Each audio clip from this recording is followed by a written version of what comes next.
Olá, amigos e irmãos no Ideal Espírita. Que nos abençoe Jesus, o Cristo de Deus, e que possamos, neste momento em que nos reunimos em nome do Pai, através desta casa, o Centro Espírita Luz, Esperança e Caridade, trazer-vos esse tema, Caminho, Verdade e Vida, na lição 76, Edificações. Oremos para receber do Pai a inspiração necessária para a condução deste tema. Pensemos em Jesus. Deus, nosso Pai, que és todo poder e bondade, dai força àquele que passa pela provação, dá luz àquele que procura a verdade, ponde no coração do homem a compaixão e a caridade. Deus, dai ao viajor a estrela guia, ao aflito a consolação, ao doente o repouso. Pai, dai ao culpado o arrependimento, ao espírito a verdade, à criança o guia, ao órfão o pai. Senhor, que a vossa bondade se estenda sobre tudo que criastes, e piedade, Senhor, por aquele que não vos conhece, e esperança para aquele que sofre. Que a vossa bondade permita aos Espíritos Consoladores derrame sobre toda parte a paz, a esperança e a fé. Deus, um reflexo, uma centelha do vosso amor pode abrasar a terra.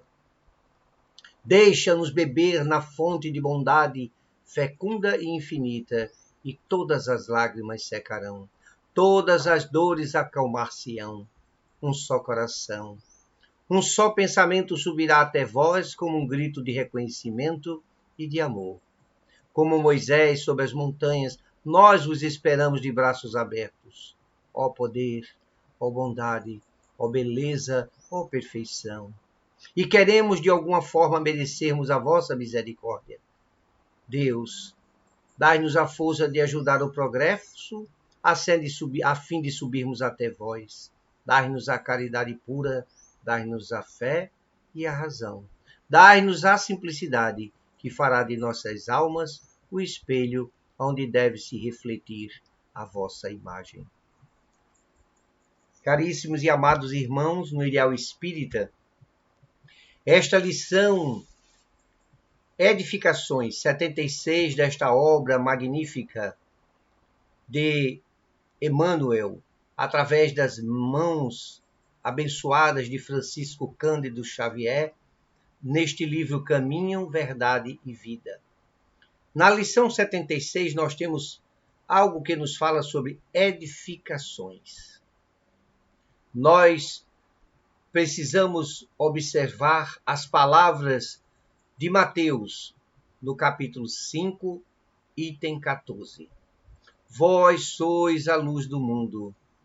Não se pode esconder uma cidade edificada sob um monte. O Evangelho está repleto de amorosos convites para que os homens se edifiquem no exemplo de Jesus. Nem sempre os seguidores do Cristo compreendem esse grande imperativo da iluminação própria, em favor da harmonia da obra a realizar. Esmagadora percentagem de aprendizes, antes de tudo, permanecem atenta à edificação dos outros, menosprezando o ensejo de alcançar os bens supremos para si mesmo. Naturalmente, é muito difícil encontrar a oportunidade entre grandes gratificações da existência humana, porquanto o recurso bendito de iluminação se esconde muitas vezes nos obstáculos, perplexidades e sombras do caminho. O Mestre foi muito claro em suas exposições. Para que os discípulos sejam a luz do mundo, simbolizarão cidades edificadas sobre as montanhas, onde nunca se ocultem, a fim de que o operário de Jesus funcione como expressão da claridade na vida. É indispensável que se eleve ao monte de exemplificação, apesar das dificuldades da súbita angustiosa, apresentando-se a todas as categorias da construção cristã. Tal conhecimento é imperecível. O vai-vem das paixões não derruba as edificações desta natureza. As pedras deixam-na intacta, e se alguém a dilacera, seus fragmentos constituem a continuidade da luz, em sublime rastilho, por toda parte, porque foi assim que os primeiros mártires do cristianismo semearam a fé. Palavras de Emmanuel neste item 76 desta obra Caminho, Verdade e Vida. Ao analisarmos imperiosamente a condição em que aqueles últimos seguidores de Jesus, os seus apóstolos primeiros, lhe foram levar a palavra e foram levadas a todos os cantos. Consequentemente, essa palavra foi vilipendiada, ela foi muitas vezes exageradamente perseguida, crucificada, maltratada. Mas mesmo assim todos eles continuaram firmes e fortes. Mas diante de toda essa decadência moral que a humanidade se encontrava, era preciso que esses seres iluminassem do mais alto das montanhas, como as cidades às quais esta lição desta obra Caminho, Verdade e Vida, na lição 76, falando sobre edificações, comparando as cidades aos verdadeiros cristãos. É por isso que nós enaltecemos esta obra, trazendo as informações dos espíritos magnânimos que nos falam que noutrora espíritos abnegados se entregaram ao holocausto para realizar a tarefa de levar a boa nova, levar o conhecimento, levar as informações trazidas por nosso Senhor Jesus Cristo a todas as pessoas.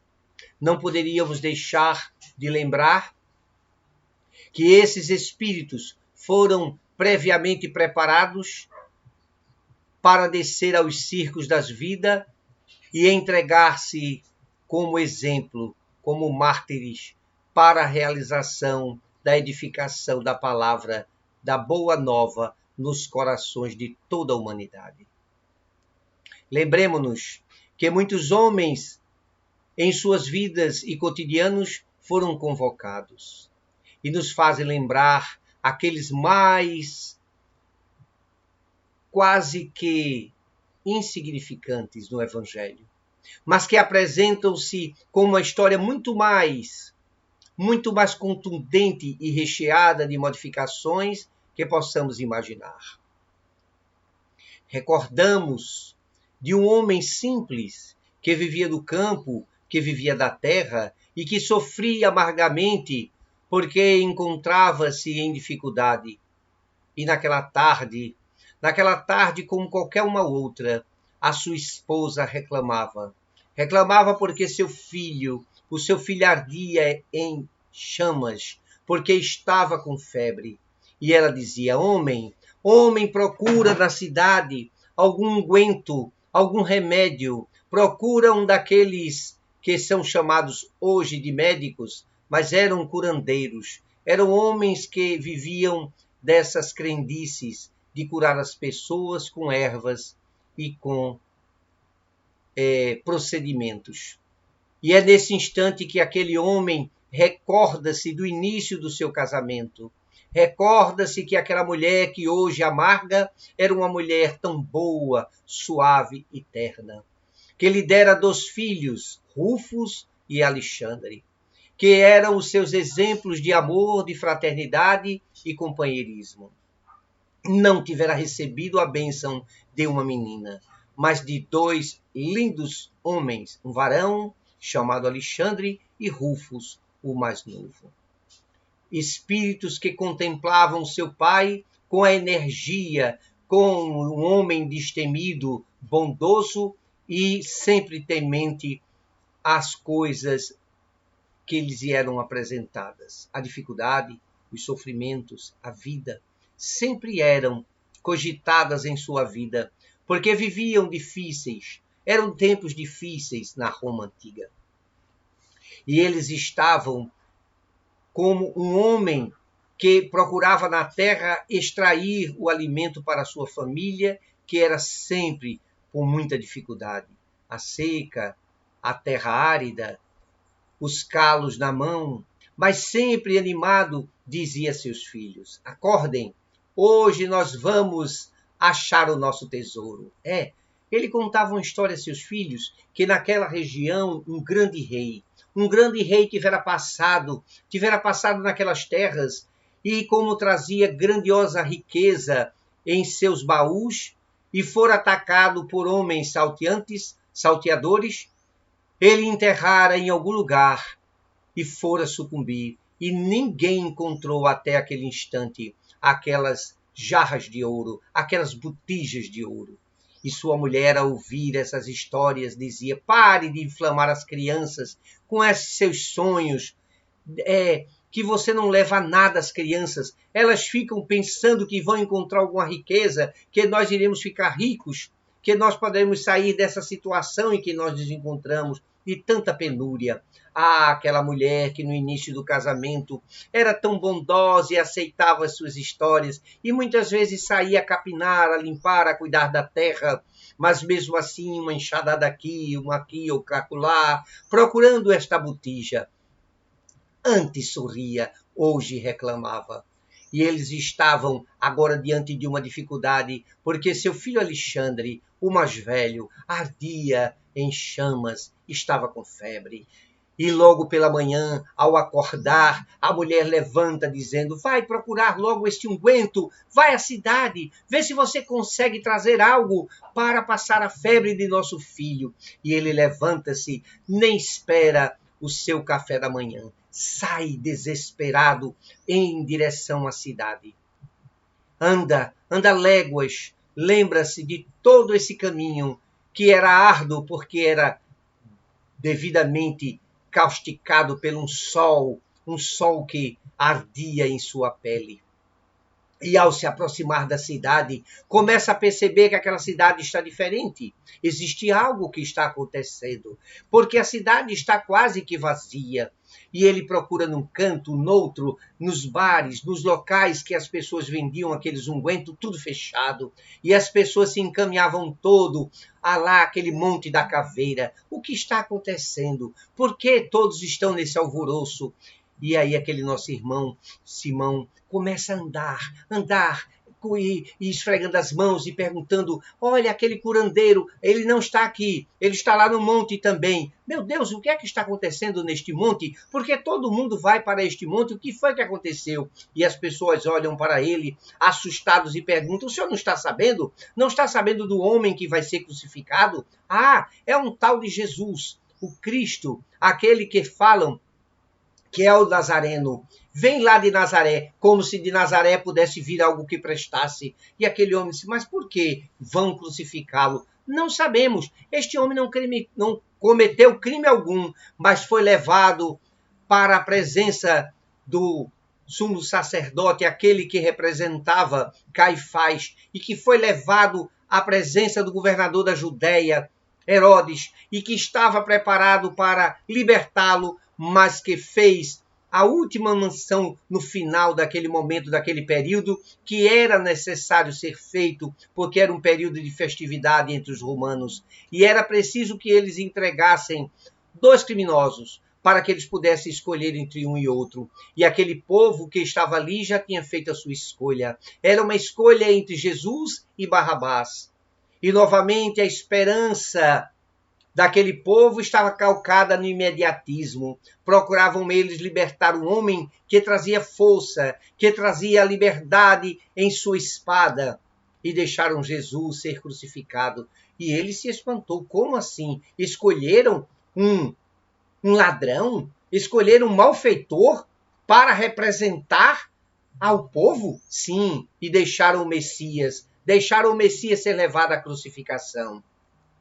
E ele disse, que coisa mais impiedosa, por que esse povo fez isso? E ele disse, aí o homem respondeu, e você não sabe, nesta mesma tarde de ontem, em que Jesus foi levado para as masmorras e foi açoitado, o salteador foi solto. Barrabás foi levado à multidão, foi carregado, ovacionado, criou logo um grupo e foi se rebelar contra Roma e foi morto ontem à tarde mesmo, no mesmo dia que ele foi solto. Então nem adiantou ter soltado Barrabás e ter preso Jesus, aprisionado Jesus, porque agora ambos serão mortos. Barrabás foi antes mesmo de Jesus. Foi levado a sua cabeça à presença de Herodes. E agora nós encontramos sem o nosso líder da espada e o nosso Salvador, aquele que se diz Jesus, o Cristo de Deus, agora está sendo levado à crucificação. Simão se encheu de curiosidade e disse, eu vou até lá. E seguiu aquela multidão que andava freneticamente em uma direção, em Monte das Caveiras. E lá, quando ele chegou, viu que a multidão cercava um conglomerado de soldados que, com os seus chicotes, batiam as costas de um homem. E ele posicionou-se logo depois para poder ver este homem de frente. Que cena deplorável! Era um homem franzino, um homem de porte alto, de cabelos à cor de amêndoa, repartidos ao meio, a estilo nazareno, até a altura dos ombros. Em sua cabeça existia uma coroa de espinhos. Que maldade! Que lhe fazia sangrar o rosto todo. As costas desnudas apanhava como um animal para carregar o madeiro. E como os outros carregavam apenas uma das partes, Jesus tivera que levar toda a cruz, porque não estava na programação daquele dia a crucificação do Nazareno. Era preciso que ele levasse o madeiro inteiro. E quando Simão apresenta-se, olhos fixos naquele homem, e percebe tanta pureza, tanta simplicidade, tanta humildade. E Jesus, quando levanta o olho, olha para e preenche Simão de tanto amor, de tanto carinho, que ele nunca tivera visto, a não ser de sua própria mãe, olhar tão sublime e tão generoso. E houve uma voz que rompe, trazendo-o para a realidade. Você, sim, você. Ele disse, eu? O que é que eu tenho a ver com isso? Você, sim.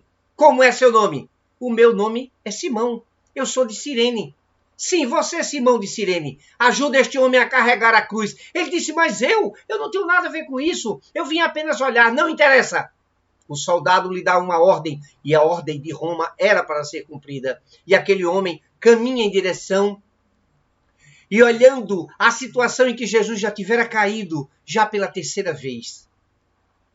E ele olha, apanha aquela cruz, põe nas costas e vai levando.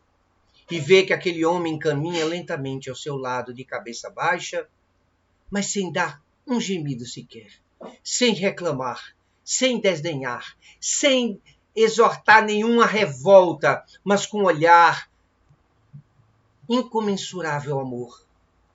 E ele caminhou ao lado daquele homem até chegar à intimidade daquele morro superior. E ele, ao chegar lá, o soldado lhe diz, pode soltar a cruz aí, Simão de Cirene. E ele solta aquela cruz. Mas lembra-se, Alexandre, eu preciso levar um unguento para Alexandre, eu preciso voltar para a cidade. Meu Deus, eu perdi tempo, já é o final da tarde, o que é que eu estou fazendo aqui? E aí ele olha e sai correndo, não espera o crucificado ser embaldeirado. Mas como aquele Monte das Caveiras era muito alto, e ele começava a descer em carreira e em direção contrária à multidão que subia. E Simão de Cirene desce, chega na cidade e encontra a cidade novamente, agora muito mais vazia. Não tinha ninguém, tudo fechado. E ele se desespera. Meu Deus, eu tenho que voltar. A estrada é difícil, são muitas léguas até chegar em casa. E volta ele muito apreensivo. Poderia encontrar seu filho Alexandre já morto. E ele aproxima-se de casa, encontra aquela lamparina acesa, a porta entreaberta. E ele, ao aproximar-se, ele percebe que sua esposa já estava dormindo. Não ia encontrar pelo menos a reclamação, porque ela iria perguntar pelo unguento. Ele percebe também o ombro que lhe ardia daquele madeiro que tivera cortado. E ele começa a retirar a camisa quando ele ouve a voz de Alexandre. Papai. E ele vai até o quarto e encontra Alexandre queimando em febre. E ele disse, meu filho, você está ardendo em febre? E quando ele aproxima-se, o filho abraça-se com ele e reclina sua cabeça por sobre o ombro que estava ardendo. E aquele calor, o suor de Alexandre arde a pele. Ele tenta retirar e Alexandre lhe abraça dizendo, papai, papai, o senhor está tão frio. Que bom, papai, a minha cabeça agora melhorou. E ele aí deixa o filho recostar a cabeça sobre o seu ombro, que ardia, porque aquele suor, nós sabemos que o suor vem com aquele sal que é do corpo, e ardia aquela pele queimada por aquele madeiro. E ele deixa Alexandre se acarinhar, se debruçar sobre os seus ombros e arriar. E o rosto de Alexandre dá um suave sorriso e diz papai e adormece. Na inquietude de querer sair, percebia que seu filho não o soltava e adormeceu. Simão de Cirene dorme com seu filho aos ombros. E ao acordar, percebe que seu filho não está. Ele está deitado à cama com aquela voz, gritando alto por dentro de casa. Ué, homem, levante-se, velho, não vamos à lida? E ele olha para Alexandre e vê que Alexandre está bem, que Alexandre está curado, que não está mais com febre, gozando de plena saúde. E ele olha para Alexandre, vou, meu filho, calma, eu vou sim, levanta-se, come aquela corda de pão, toma um gole de água, e eles saem, pegam as ferramentas, e Alexandre diz, vamos levar a picareta, o senhor lembra, podemos de alguma sorte encontrarmos, vai que o dia é hoje, de nós encontrarmos aquela botija de ouro. E a mãe agora não reclama, parece que algo aconteceu. Aquela mulher sorrir, aquele sorriso que outrora no casamento ela fazia. E ela disse, pode ser, tudo pode acontecer. Porque ela estava feliz, Alexandre estava saudável. Rufus levanta-se também feliz, pegam as ferramentas e partem em direção à lida, trabalham. Mas para sua surpresa, na primeira enxadada que Alexandre dá, ele diz, papai, acho que encontrei algo, resistência na terra e o som de metais. E eles se aproximam, começam a escavar e descobrem um tesouro. Um tesouro que não era ilusório, era o tesouro daquele rei que estava escondido ali. E eles abriram, retiraram as peças de ouro, patacas de ouro, peças de ouro. A família agora estava rica. A família agora podia mudar-se, sair daquela miséria e partir em direção de Roma. Agora, Alexandre, que tinha vontade de estar praticando a arte da carpintaria, poderia estudar. Aquele nosso irmão Rufus, que tinha vontade de fazer parte dos exércitos de Roma, ele tinha dinheiro para pagar, comprar uma casa e seguir avante. E seguiram todos felizes, deixaram as terras para trás, que agora não mais importava, e seguiram para a cidade. E ao chegar na cidade, com aquela riqueza que encontraram, puderam comprar uma casa e se estabelecer como pessoas com novas roupas, todos estavam agora felizes. A mulher de Simão sorria e dizia: meu filho, Deus nos abençoou com essa riqueza. Nós precisamos agradecer. Foi quando Alexandre vira-se para o pai e diz: pai, por que o senhor me falou daquela história daquele homem? Por que nós não vamos procurá-lo? Por que nós não vamos saber sobre ele? E aí Simão de Cirene disse: é mesmo, como eu o ajudei, nós podemos saber. Ouvimos rumores, e ele disse: Alexandre, eu fiquei sabendo que é muito perigoso. As pessoas que buscam saber notícias deste homem são aprisionados e são mortos por Roma. Então, eu não vou permitir que você vá, Alexandre, de forma alguma. Eu irei a primeira vez. Eu irei sozinho. E Simão de Cirene sai em direção às cavernas.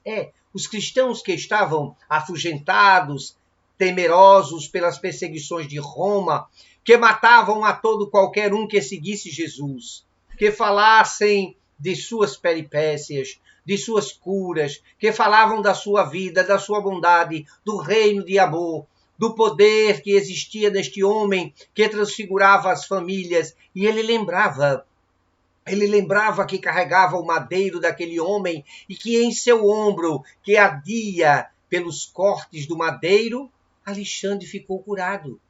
E como ele sabia que aquele homem fazia milagres, será que não foi ele?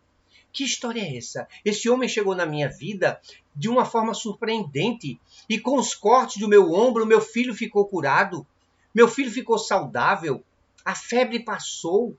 E agora, no dia seguinte, nós encontramos a botija de ouro e viemos para a cidade. Eu preciso saber que este homem que entrou de rodão na minha vida e que modificou toda ela. E Simão de Cirene tem a grata satisfação de ser convidado às escondidas para aquelas grutas. As grutas eram o local como ratos escondidos para professar a boa nova, para ouvir as palavras amáveis de Pedro. Pedro ainda estava ali nas cercanias. E ele, ao aproximar-se daquela gruta, percebeu que um punhado, uma centena de homens se encontravam para ouvir as palavras de Simão, que chegava pela primeira vez. E Simão, olhando Pedro falando, entusiasmou-se e disse: eu o conheci. E todos voltaram a olhar para ele. Tu conheceste Jesus? Ele disse: sim. Eu estava lá, naquele Monte das Caveiras, quando o soldado apontou para mim e disse, perguntando quem eu era e mandando eu ajudar, todos recuaram, olharam para ele. É você o homem que ajudou o nosso mestre?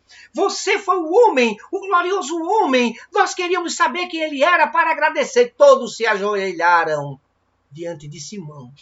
E Simão disse: não, eu não fiz nada. Eu fiz porque mandaram.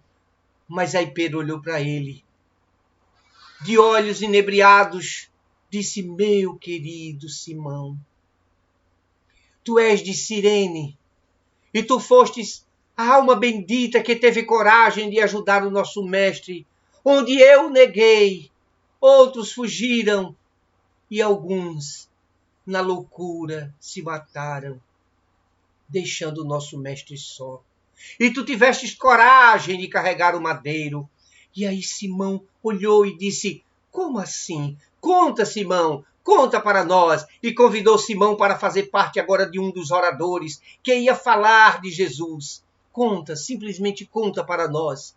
E Simão simplesmente foi narrando que o que mais chamou a atenção para ele foi o olhar daquele homem, como se lhe suplicasse ajuda, de uma ternura, de um amor que o tocara profundamente. E citava que seu ombro ficou cortado e que tem certeza que aquele ombro cortado, quando Alexandre deitou-se, seu filho. E quando ele fala isso, no meio da multidão, lá estava Alexandre, que lhe perseguia os passos e foi ter com ele também nas cavernas. E ele, assustado, terminou de contar a história e disse: meu filho, este é meu filho Alexandre. Não, meu filho, eu não gostaria que você estivesse aqui, é muito perigoso. Mas aí Pedro disse: não se preocupe, aqui nós estamos muito bem protegidos. E aí um novo encontro foi marcado. Simão agora era muito importante. Simão contava a sua história e contava como encontrou-se com Jesus, o olhar, a ternura, a suavidade, de palavras que não foram ditas, mas que foram sentidas e que foram transformadoras na vida de Simão. E Simão ajuda, ampara aquele povo com dinheiro, porque agora ele tinha, e começa a auxiliar para que as viagens fossem proporcionadas àqueles que necessitavam se evadir às escondidas da noite, na calada da noite, para levar a boa nova. E Simão agora poderia ser o mantenedor, o que auxiliava financeiramente. E Simão sai. Agora exige de Alexandre que ele prometa que não irá lhe perseguir mais. Eu lhe proíbo de você seguir comigo para as cavernas. E Simão sai. Naquela tarde ele sai, porque ao encontrar em uma gruta apenas um punhado de cristãos, não contava mais do que 50. E todos estavam esperando a chegada de Simão, porque Pedro tinha viajado. Era o momento de Simão contar gloriosamente o encontro dele com Jesus. Aqueles cristãos que estavam ali queriam ouvir o contato do homem que socorrera, que amparara, que carregara a cruz para Jesus. Simão se levanta e com tanto carinho, com tanto respeito, começa a falar de Jesus. Começa a falar de Jesus. Começa a falar do encontro, da doçura. Assim como o nosso irmão, nesta lição, nos diz que esta luz não pode ficar embaixo do alqueire, tem que ficar acima, norteando a coração sequiosos, necessitados do amor. Simão levanta a voz e começa a falar do amor, da imortalidade da alma, da comunicação que Jesus lhe dera naquele instante e lhe tocara profundamente, transformando a sua vida. Mas houve uma voz ensurdecedora: presos! Todos estão presos! Eram soldados romanos que tinham descoberto o local onde eles se encontravam. A sua vista correu no meio dos que estavam sendo presos e divisou aquele olhar suave e doce de Alexandre. Não, meu filho, por que você me perseguiu? Por que você veio? E o filho correu, abraçou-se com Simão e disse: papai, eu não poderia nunca deixar de estar aqui, ao teu lado, para agora estarmos juntos, carregando as nossas cruzes, para nos encontrarmos com Jesus. O Senhor não poderia me negar essa oportunidade, papai. E foram todos presos, levados ao cárcere, que eram as câmaras que estavam precedendo as arenas. A festa grandiosa foi realizada, porque cristãos iam ser devorados pelas feras. E a dor que pleneava o coração daqueles que estavam ali sobrecarregados, porque sabiam que ia ser devorados, seriam mortos. E alguém suavemente, com a voz altaneira, diz: és tu, Simão, que estás conosco? E Simão levanta os olhos, olha para aquele homem e disse: sou eu mesmo. Simão, tu que estivestes com Jesus, conta-nos o teu encontro com Jesus. E Simão se levanta naquele final de tarde e canta as glórias, contando o seu encontro com Jesus mais uma vez, levando as lágrimas àqueles que estavam prestes a serem devorados como cristãos nas arenas. As portas se abrem e uma voz encantadora de Alexandre diz: Ave Cristo, aqueles que vão morrer te saúdam. E todos entram cantando hosanas às alturas, com Simão Cirineu à frente, garbosamente, para encontrar a morte. Não tinham medo porque tinham superado a dor do egoísmo, de estar na terra por questões efêmeras, mas que existia um propósito muito maior de encontrar Jesus, o Salvador. Entraram nas arenas de braços abertos, cantando hosanas às alturas. Os homens de boa vontade se entregam a ti, Senhor. E cantando, as feras foram soltas. Alexandre estava a 1,5 metros. Quando Simão Cirineu vê uma fera atacá-lo pelas costas e se debruçando para se alimentar, ele fecha os olhos, dá glórias ao Senhor e a fera lhe engole. Ao abrir os olhos, divisa aqueles olhares que estavam fixos nos seus. Olhava para Simão Cirineu, era Jesus. Olhava nos olhos e dizia: vem, Simão. Vem, Simão. Agora é a minha vez de ajudar-te a carregar a cruz. E para sua surpresa, Alexandre vinha já de braços dados com Jesus. Ó cristãos, ó irmãos, ó espíritas, amai-vos. Amai-vos.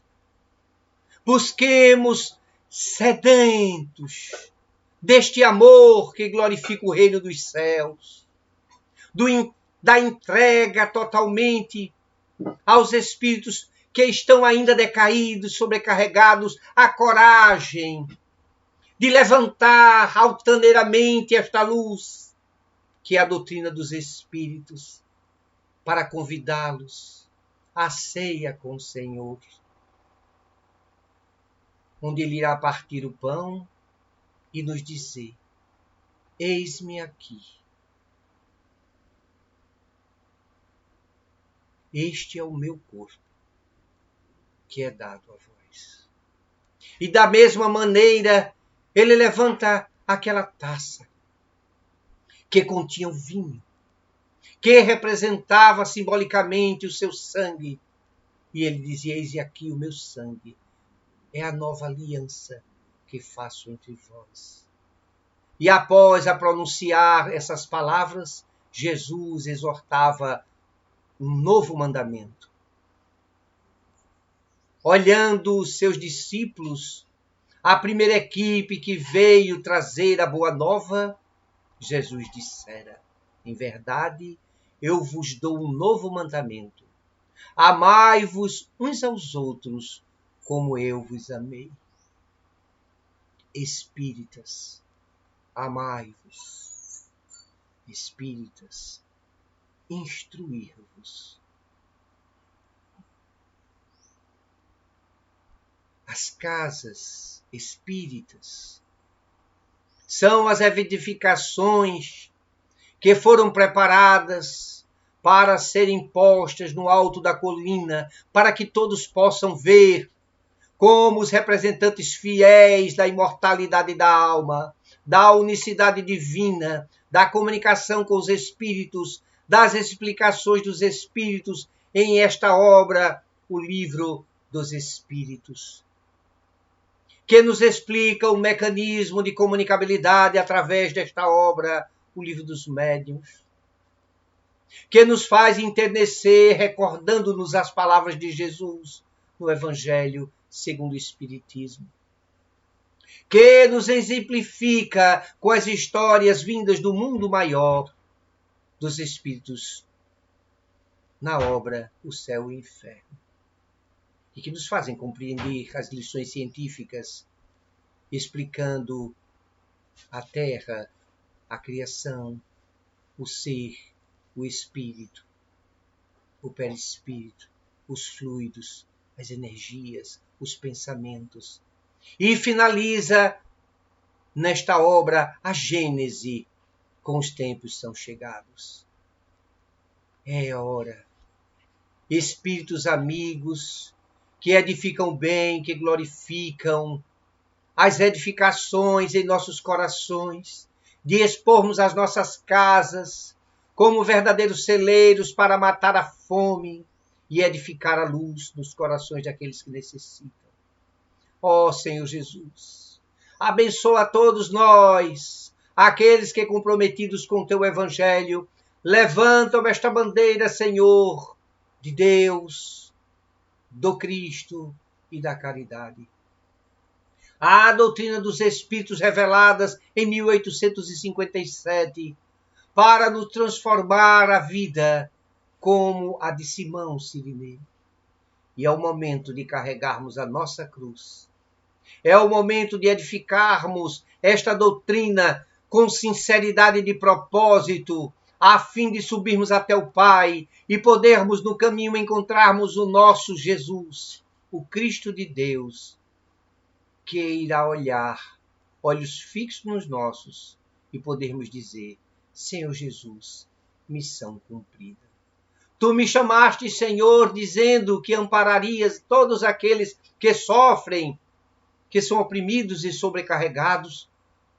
Nos alivia, Senhor, a dor árdua e sincera que nós encontramos nos momentos da vida, seja em casa, na escola, no trabalho, na própria seara. Aos antagônicos que ainda vertiginosamente se obnubilam com as coisas materiais, esquecendo-se do tesouro do mundo espiritual. Ó Senhor, faze-nos enxergar a luz, que és tu, Senhor, que nos apontastes o caminho das virtudes, como o tesouro dos céus. Abençoa-nos a todos, abençoa-nos, Senhor, a todos os trabalhadores do SELEC, do Centro Espírita Luz, Esperança e Caridade. Dai força e coragem para que possamos ser nós outros, os Simão, para ajudarmos a Jesus a levantar a sua casa, a levantar o seu madeiro e levar ao monte, ao Gólgota, a sua cruz. Porque no dia que nós precisarmos, tenhamos certeza que Jesus estará ao nosso lado, não simplesmente carregando a nossa cruz, mas ao nosso lado. Oremos para agradecer essa oportunidade de estarmos juntos e de falarmos um pouco sobre essa lição desta obra Caminho, Verdade e Vida, na lição 76, psicografada por Chico Xavier, do Espírito Emmanuel.